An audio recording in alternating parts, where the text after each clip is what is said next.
Hello students, continuing electrochemistry.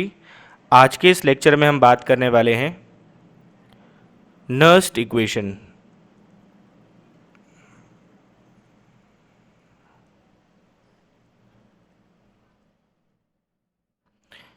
Nernst equation जो discuss करती है variation of electrode potential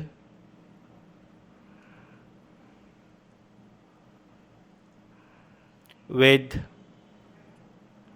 change in concentration,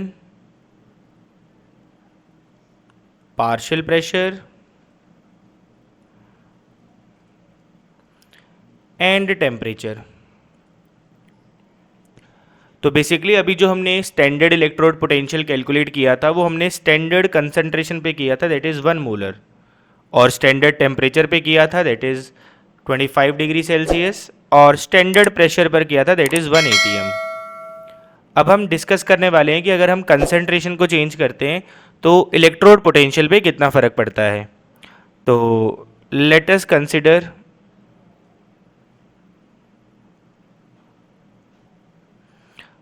electrochemical cell reaction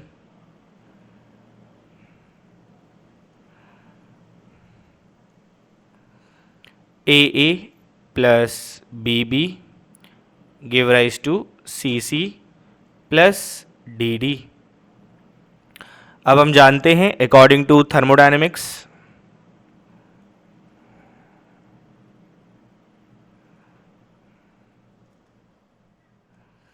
Gibbs free energy change equals to delta G naught plus 2.303 RT log Q। Q is reaction quotient,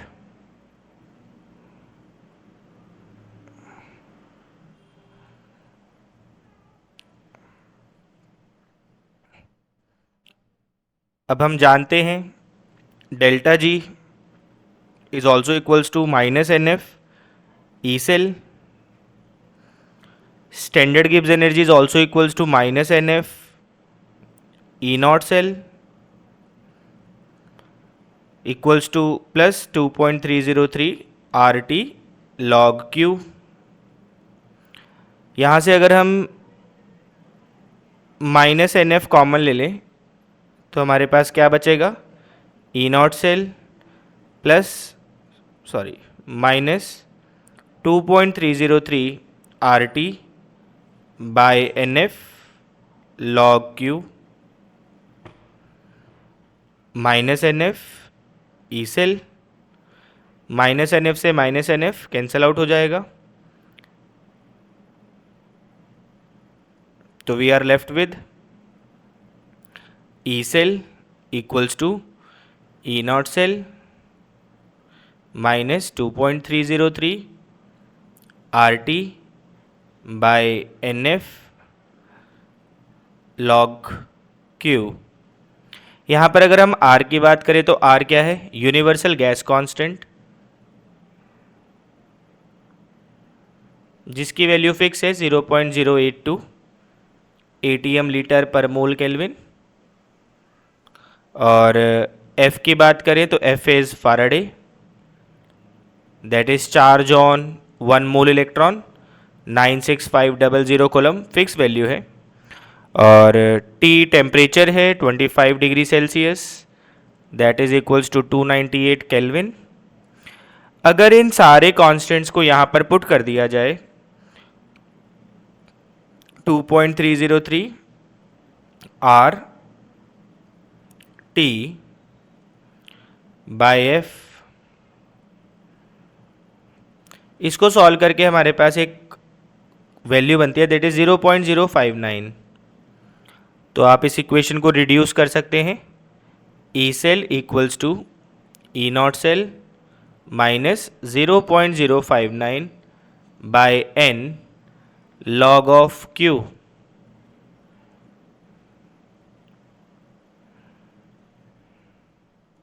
यहाँ पर N क्या है, N is number of moles of electron exchange during cell reaction, जब एक electrochemical cell reaction होगा तो कितने electrons का एक्सचेंज हो रहा है ओवरऑल, वो हमारा n है। और ई नॉट सेल क्या है,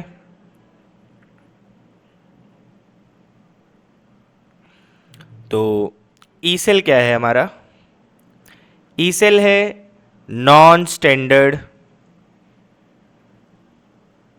इलेक्ट्रोड पोटेंशियल।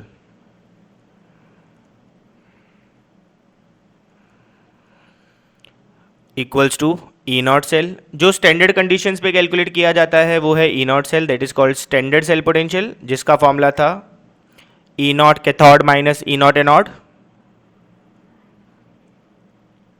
और जब हमें नॉन स्टैंडर्ड सेल पोटेंशियल निकालना होगा तो we have to use Nernst equation 0.59 over n log of Q। तो हाउ टू राइट Q, ये हमारी सेल रिएक्शन है, AA plus BB give rise to CC plus DD। How to write reaction quotient, that is concentration of product side multiplication में raised to the power equal to the stoichiometric coefficients, जो भी इनका stoichiometric coefficient है वो power में आ जाएगा, over concentration of reactant। This is how we write reaction quotient।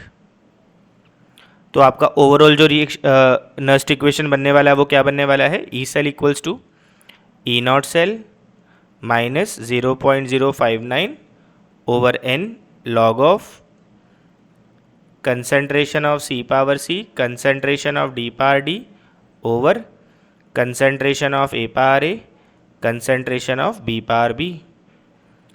This is the expression for Nernst equation. तो जब आप 1 मोलर के अलावा कोई कंसंट्रेशन यूज़ कर रहे हैं तो वहाँ पर जो आपके पास पोटेंशियल होगा वो होगा आपके पास नॉन स्टैंडर्ड सेल पोटेंशियल। तो इस फॉर्मूला का यूज़ करके हम non standard cell potential calculate कर सकते हैं। तो यहीं पर अगर हम बात करें एप्लीकेशन ऑफ नर्स्ट इक्वेशन की,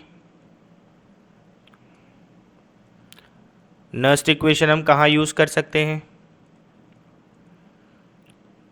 तो फर्स्ट एप्लीकेशन तो यही है to calculate non standard cell potential. वो क्वेश्चन देख के पता लग जाता है अगर कंसंट्रेशन 1 मोलर के अलावा है या प्रेशर 1 atm के अलावा है तो आपको वहाँ पे नॉन स्टैंडर्ड सेल पोटेंशियल ही निकालना होता है। तो और उसके लिए हम यूज़ करते हैं नर्स्ट इक्वेशन। क्या है Nernst equation, non standard cell potential is equals to standard cell potential minus 0.059 by n log of Q। अब ये जो Q होता है, Q कई फॉर्म में लिखा जा सकता है, जैसे Q can be written as QC। जब आपके पास सारे लिक्विड सॉल्यूशंस होंगे, जो भी आपके रिएक्टेंट्स हैं, जो भी आपके प्रोडक्ट्स हैं, अगर वो लिक्विड सॉल्यूशंस की फॉर्म में होंगे तो यू विल यूज़ QC। और अगर मान के चलें आपके पास कुछ रिएक्टेंट गैशियस फॉर्म में है और कुछ एक्वस फॉर्म में है तो you can write QPC। Pressure और कंसंट्रेशन दोनों की टर्म में लिखा जा सकता है। क्या मतलब है इसका, तो चलिए कुछ रिएक्शंस का लिखकर देखते हैं नर्स्ट इक्वेशन। जैसे मान के चलें आपके पास एक सेल रिएक्शन है, zinc solid copper 2+ aqueous give rise to Zn2+ aqueous plus copper solid.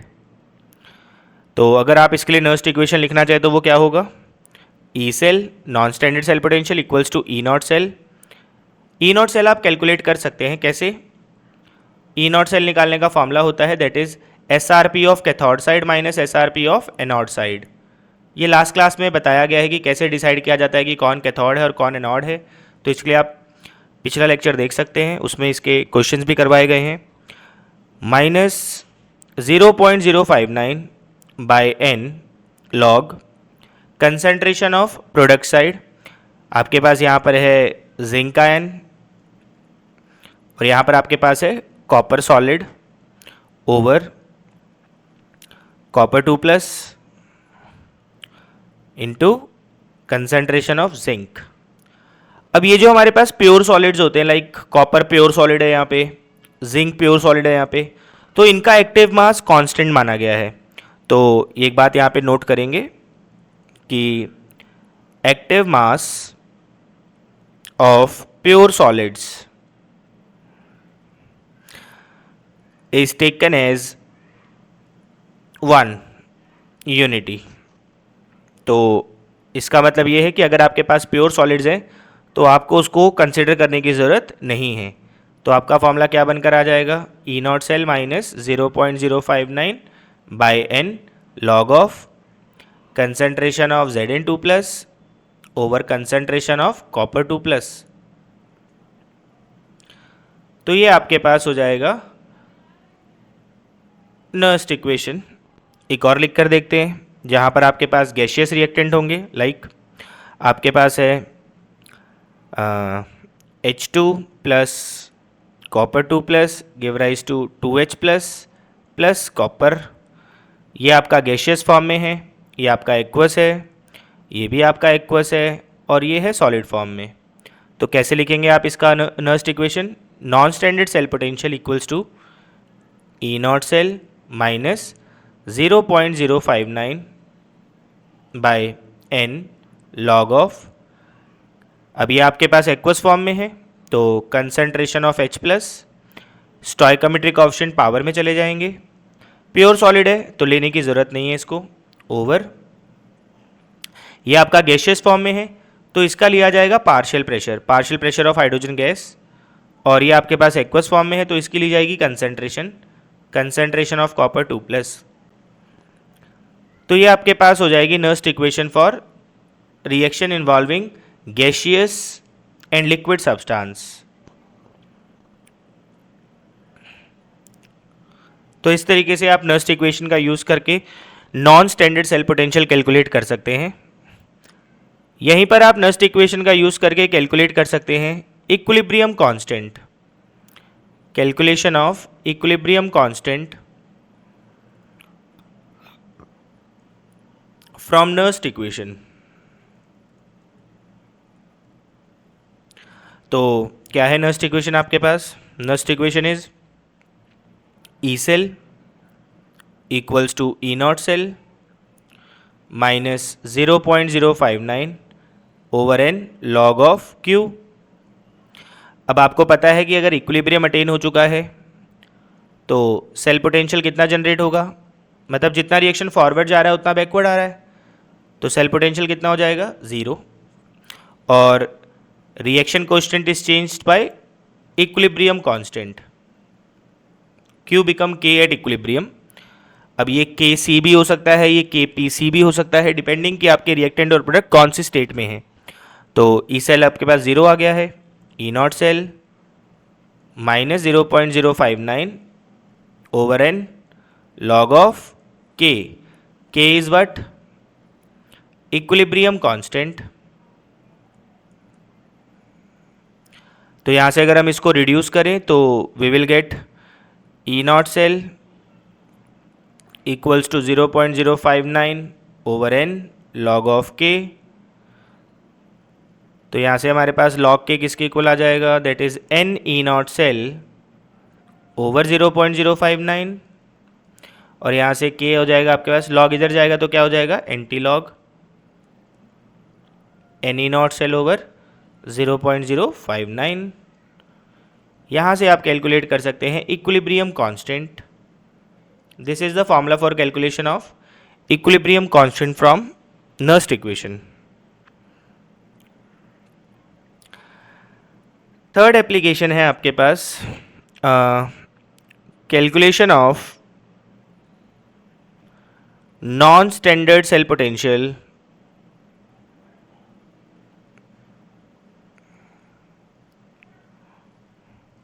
For half cell reaction. आप हाफ सेल रिएक्शन के लिए भी cell potential, non standard cell potential calculate कर सकते हैं। तो मान के चलें आपके पास कोई हाफ सेल रिएक्शन है, लाइक आपके पास ऑक्सीडेशन हाफ है। ऑक्सीडेशन हाफ में क्या होगा, जो मेटल है वो मेटल आयन फॉर्म करेगा और एन इलेक्ट्रॉन रिलीज करेगा क्योंकि ऑक्सीडाइज हो रहा है। तो how to write Nernst equation, E cell equals to E naught cell. अब यहाँ पर बेसिकली क्या हो रहा है, ये ऑक्सीडेशन हो रहा है। ऑक्सीडेशन हो रहा है तो आपको जो स्टैंडर्ड यूज़ करना होगा वो ऑक्सीडेशन ही यूज़ करना होगा, क्योंकि आपने जो रिएक्शन लिखा है वो ऑक्सीडेशन फॉर्म में लिखा है, तो आपके पास जो स्टैंडर्ड पोटेंशियल होना चाहिए वो ऑक्सीडेशन ही होना चाहिए। Minus 0.059 over N log of concentration of product side, metal ion है, और प्योर सॉलिड्स की कंसंट्रेशन क्या ली जाती है, कांस्टेंट, यानी कि 1। तो ये आपके पास फॉर्मूला हो जाएगा फॉर हाफ सेल रिएक्शन। अब ज़रूरी नहीं है कि यहाँ पर स्टैंडर्ड ऑक्सीडेशन पोटेंशियल ही आएगा। अगर आपने रिएक्शन को रिडक्शन फॉर्म में लिखा है, जैसे आपके पास रिडक्शन हाफ है, तो वो डिपेंड करता है कि आपके पास कौन सा हाफ है। अगर आपके पास ऑक्सीडेशन हाफ है तो आप जो स्टैंडर्ड पोटेंशियल यूज़ करेंगे वो ऑक्सीडेशन पोटेंशियल होना चाहिए। ऊपर हमने पूरे सेल का निकाला था, अगर हम पूरे सेल का पोटेंशियल निकाल रहे हैं तो वो तो E naught cell, that is E naught cathode minus E naught anode से निकलेगा। यहाँ पर हम पूरे सेल का नहीं निकाल रहे हैं, हम हाफ सेल का निकाल रहे हैं। तो यहाँ पर जो स्टैंडर्ड यूज़ होगा वो आपको देखना पड़ेगा कि आप ऑक्सीडेशन हाफ ले रहे हैं या रिडक्शन हाफ ले रहे हैं। अगर आप ऑक्सीडेशन हाफ ले रहे हैं तो आपको स्टैंडर्ड ऑक्सीडेशन पोटेंशियल यूज़ करना होगा, और अगर आप रिडक्शन हाफ ले रहे हैं तो रिडक्शन हाफ में क्या होता है, मेटल आयन इलेक्ट्रॉन गेन करके रिड्यूस होता है और मेटल फॉर्म करता है।